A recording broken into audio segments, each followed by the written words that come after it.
guys, CarMaster Kedar here. So after a long time, I'm going to review one of my special trucks.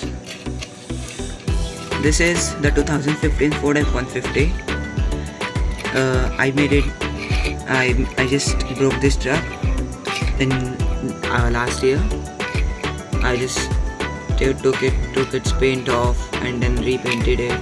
But then it was looking so bad, so I just left it inside my basket. Then after that, this year I just got it new wheels, some new paint, and now some work is needed to be done on this truck. So this was actually bought in 2016. My father's sister gave me this.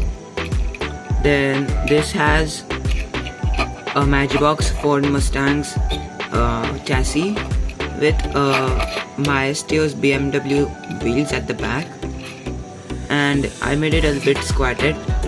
You know squatted trucks. I'll put a picture in this video so you guys can see about this truck. Okay, so tell me, did you like this truck? I saved it from being in the trash. So this was all in this video. So if you guys enjoyed, please leave a like, comment, share and subscribe. Bye.